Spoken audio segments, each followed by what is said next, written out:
Indira Gandhi is remembered as a dynamic, deeply committed, gracious, elegant, and at the same time a leader unrelenting in her commitment to India and her people, and unwavering in her resolve. A loving daughter, a devoted mother, a selfless leader, and a global statesperson, she was truly a multifaceted personality. Hers was an extraordinary life, filled with extraordinary sacrifices, tumultuous, arduous, and courageous. A life that would leave behind an indelible impression on modern India.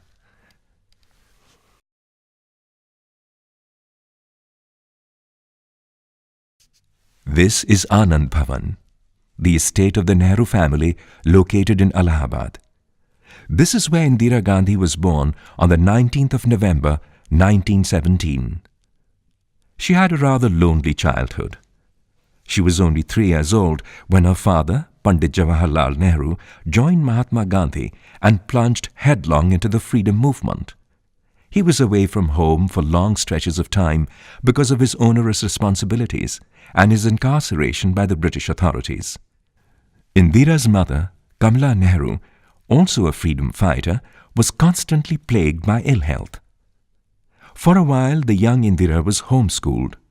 She then studied at various schools in Delhi and Allahabad before being sent to a boarding school in Pune. During this time, her loneliness was alleviated only by a steady stream of letters from her father. Letters that were later published in a book titled Letters from a Father to His Daughter.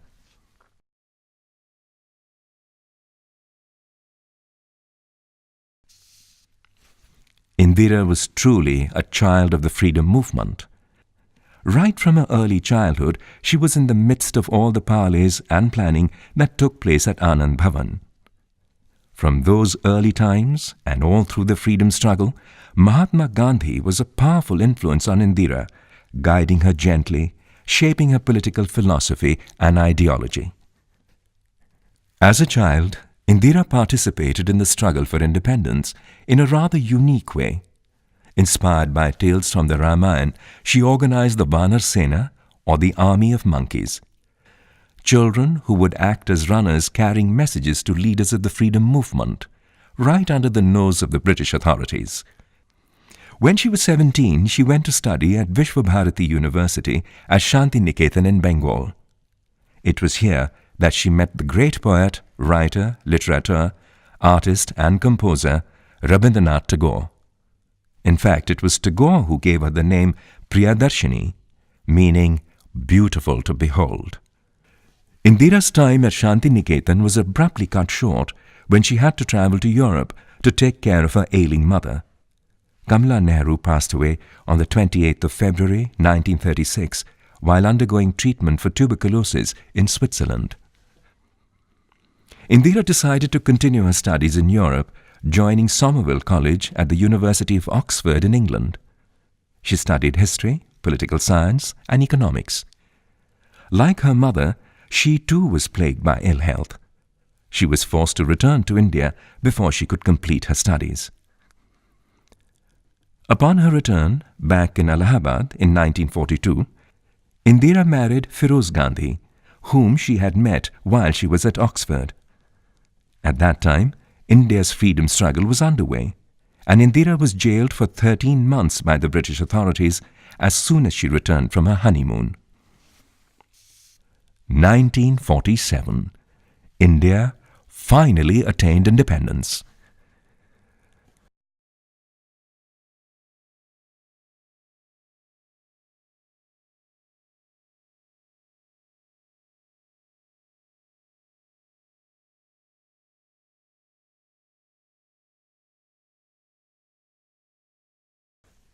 Jawaharlal Nehru became the first Prime Minister of independent India, and Indira assisted her father on a day-to-day basis. She became a close confidant and a trusted assistant to Pandit Nehru as he guided the first steps of an emerging nation. Having been tempered in the fires of the freedom movement, Indira now began learning the nuances of governance, leadership, and global statesmanship. In 1959, she became the president of the Indian National Congress.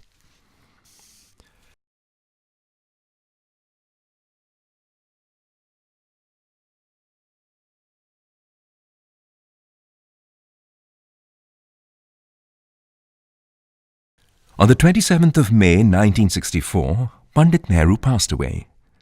In his death, Indira lost not just her father, but also her mentor, her guide, and one of the most powerful anchors in her life. Indira Gandhi's meteoric rise to power had only just begun. After Pandit Nehru's death, she was elected as a member of the Rajya Sabha and served in Lal Bahadur Shastri's cabinet as the Minister for Information and Broadcasting. In 1966, Lal Bahadur Shastri passed away. The Congress Parliamentary Party elected Indira Gandhi as its new leader.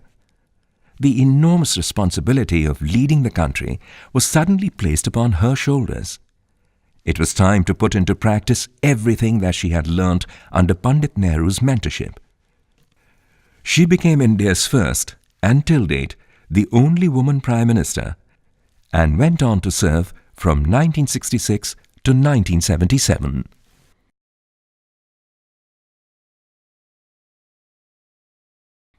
As Prime Minister, Indira Gandhi's leadership skills came to the fore.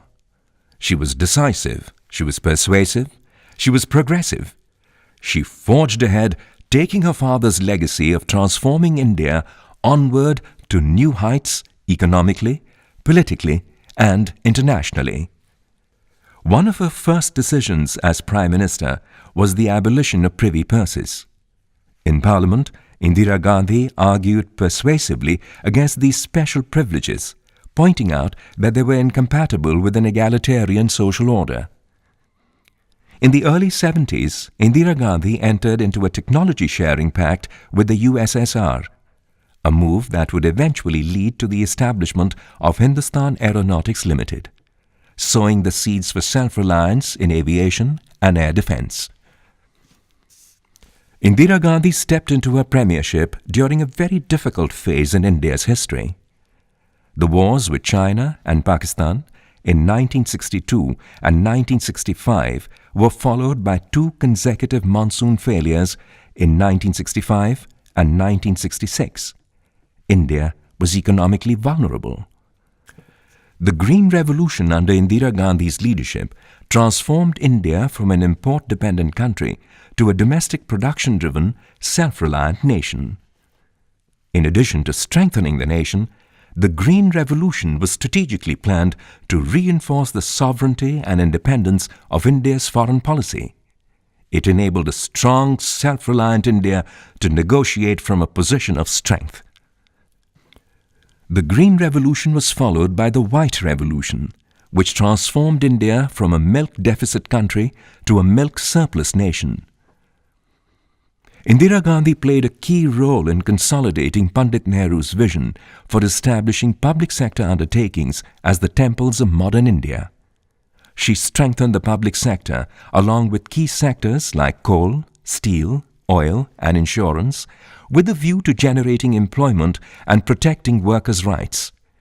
The adoption of a mixed economy model enabled the private sector to thrive simultaneously. To make banking and banking resources more accessible to the masses, 14 major banks were nationalized. This was a crucial decision that resulted in a far wider presence of bank branches in geographical terms. It also consolidated household savings and promoted investments in agriculture and in small and medium enterprises. Indira Gandhi accelerated India's progress in the field of science and technology. She played a key role in making India nuclear capable. The Pokhran nuclear test in 1974 demonstrated India's nuclear expertise and prowess to the world. She also oversaw India's leap into the aerospace domain with the launch of the Aryabhat satellite in 1975. ऊपर से भारत कैसा दिखता है आपको? जी मैं बगैर किसी झिझक के कह सकता हूँ कि सारे जहां से अच्छा।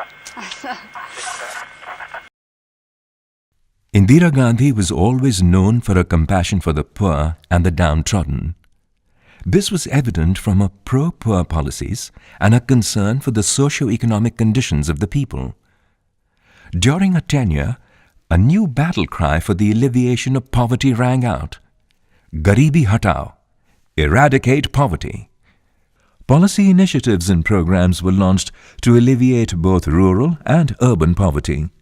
Her policies brought Indira Gandhi closer to the masses. The people wholeheartedly reposed their trust in her, and in 1971 they gave the Congress a sweeping victory with a two-thirds majority in the Lok Sabha. Soon, Indira Gandhi faced an unexpected challenge. In neighbouring East Pakistan, the Awami League, led by Sheikh Mujibur Rahman, won the elections. The Pakistan Army refused to transfer power, leading to a people's uprising. An uprising that was brutally suppressed by the Pakistan Army. It was a conflict that didn't directly affect India. The mass killings, rape and other atrocities being committed by the Pakistan Army forced over 10 million refugees to flee to India. This was a humanitarian crisis of monumental proportions. Indira Gandhi withstood international pressures and supported the liberation movement led by Mukti Bahini. India's intervention led to the surrender of the Pakistan Army. It was a decisive defeat. Over 90,000 Pakistani soldiers were taken as prisoners of war, making it the second largest surrender after the Second World War. And a new liberated nation, Bangladesh, was born. In spite of simmering tensions between India and Pakistan, Indira Gandhi always pushed proactively for peace in the region.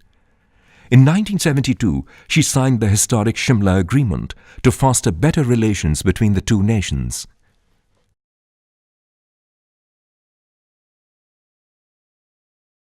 Indira Gandhi carried Pandit Nehru's legacy forward, chairing the meetings of the Non-Aligned Movement and the Commonwealth Heads of Government meet, showcasing India to the world and playing a decisive role in global policies and affairs.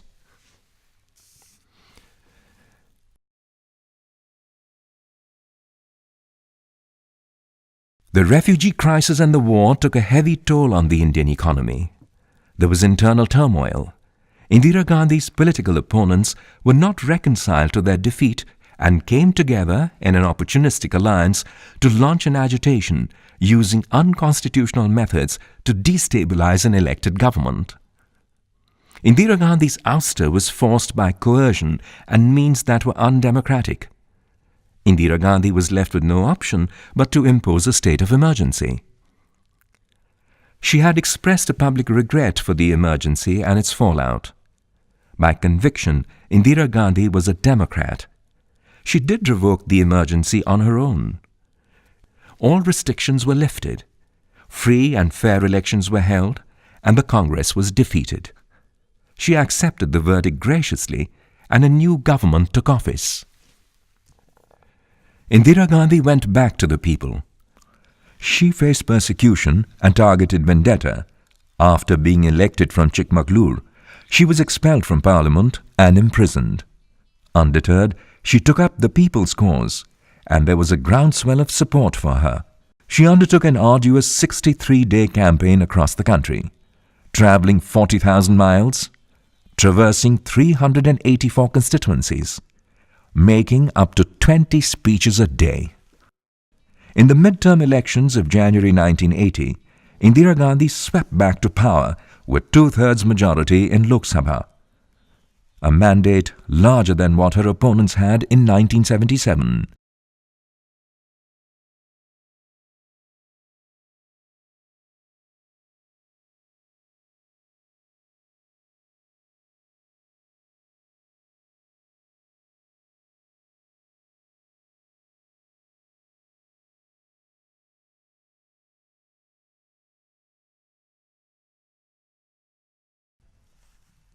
There was a sinister agenda of India's enemies and Pakistan, which was not reconciled to the liberation of Bangladesh, to dismember India through the Khalistanis and the terrorists in Punjab.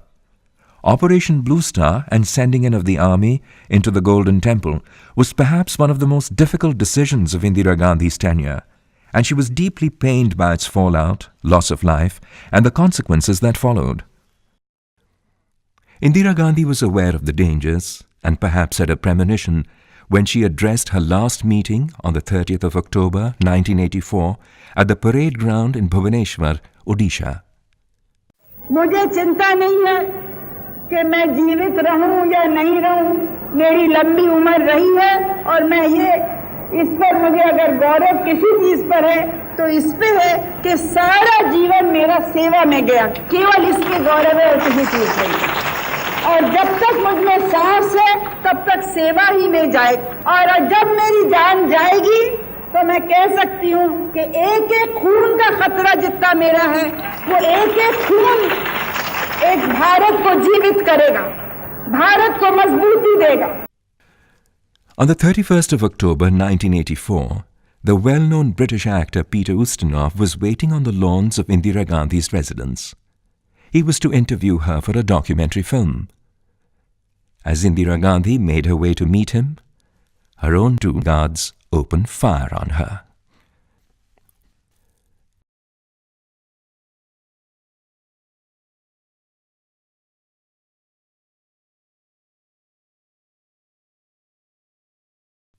Today, as the nation commemorates her birth centenary, the people of India will always remember Indira Priyadarshini Gandhi as a courageous daughter of India, a people's leader who led by example, a statesperson with an uncompromisingly secular outlook, a leader who lived her life frugally and selflessly, a personality admired and revered by world leaders.